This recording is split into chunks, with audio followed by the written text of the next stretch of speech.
What is up, everybody? Welcome back once again to my channel. If you're new here, hit that like and subscribe button. So, thank you to everybody who has subscribed to my YouTube channel. I'm currently sitting at 1,503 subscribers.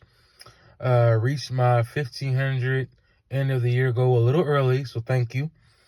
So, going forward from that, I'm still working my way up the ladder, trying to reach the 2,000 watch time hour goal, hopefully by the end of the year, and going for 2K subscribers next year. So please keep watching, keep liking, keep subscribing, smash that like button because it does help to get the video out there on YouTube. The algorithm sees that a lot of people are hitting that like button, and it gets other people to watch my videos. It gets more eyeballs on my channel. So please hit that like button. So with that being said, let's talk about Eric July, the man himself. As I've said before, I'm 1 foot in the door with the Rippaverse and 1 foot out. And what I mean is, I really haven't been as excited about anything that Eric July has been doing when it comes to the Rippaverse lately. But curiosity is starting to get the best of me, and I'm actually thinking about getting the Rippaverse, what is it? The Rippaverse, the Horseman book? That's what it is called, yes. The Horseman book.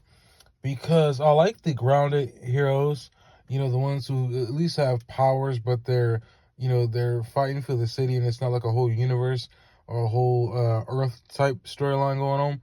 So, yeah, I'm looking at trying to get the Horseman book. I see it's still available on the website. I know before this we had the Gooding book, which got completely trashed by a lot of YouTubers. There were some people who enjoyed it, but for the most part, it seemed like it was not a good book at all. I also saw that Eric July has also dropped the price on the Rippaverse comic books that he's been dropping lately. So instead of it being like $30-something, it's been like $20, but then the cost of shipment is still like almost $40. And I guess you can decide for yourself if it's even worth the price to spend. It's 100-page issues, or at least something close, as far as I know.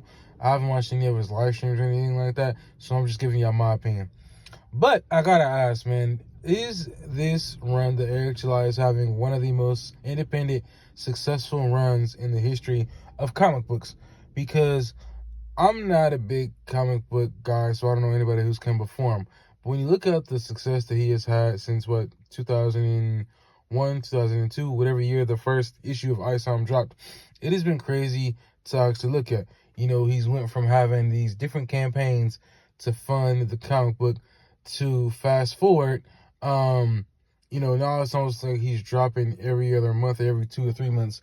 And it's pretty crazy to sit here and look at, because you don't see a lot of independent comic book, I won't say companies or people who put out comic books do this. They are usually dropping comics, how do I say this, like through some of these websites where they have to fund it. You know what I mean? I can't think of any name at the top of my head, but they have to put their comic books through a company where they have to fund it. And Eric July put the money down for his Rippaverse comic out of his own pocket. According to him, he doesn't have any backers or anything like that. This is all his pockets. And I'm pretty sure all the money that he makes from his comic books, he's funding right back into the Rippaverse.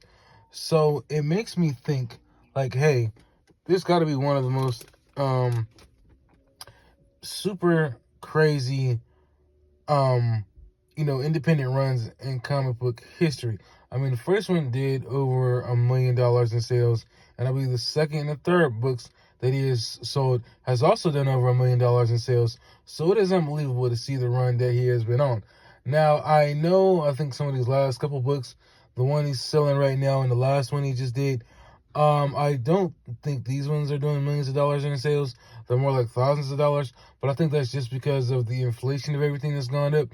And maybe Eric July saw that and said, okay, people's pockets aren't as heavy as they were from a couple years ago, so we gotta lower the price. And I think he's even lowered like his expectations as far as the sales of the books. So I don't know if that's really a bad thing. It might be a good thing, because he's maybe reading the market and saying, okay, I gotta lower the price of the books. I can't keep them all super high, because people are not going to be out here buying them if the books are still $30-something and up. But I do gotta honestly say, out of all the books I've bought, I do like the quality of the books. They are very good quality. I like the way they come bagged and boarded. My favorite is still the which character is it? It's not Yara. It's not Ice. It's the Alpha Core. I think their book is really entertaining. That was probably the only book I've read probably at least 3 or more times. I've gone back and skimmed through Yara, and I've gone back and I've skimmed through the first 2 Isom books. I've said it before. I'll say it again. I'm still waiting for Isom 3, but I'm starting to get interested in this Horseman book. I don't know why, besides it being a grounded story, but something about it is really capturing my attention. And I wanted to ask y'all thoughts on this Rippaverse run. Now, honestly, I feel like his competition is the other independent comic books. It ain't Marvel or DC yet. They have a lot of history. They got really deep pockets. And I know he spends a lot of time in his videos and his live streams talking about Marvel and DC, how good or bad they doing comic book wise, and how bad or good they doing movie wise. But his competition is the other comic books dropping from independent comic book creators. I feel like he has a long way to go before he touches anything Marvel. But when he speak about his comic books, the main person I really watch when it comes to reviews is Mike Partika. And he gives really thorough reviews, really breaks it down. And here's the thing, right? Eric July claims that he works with a team of rock stars.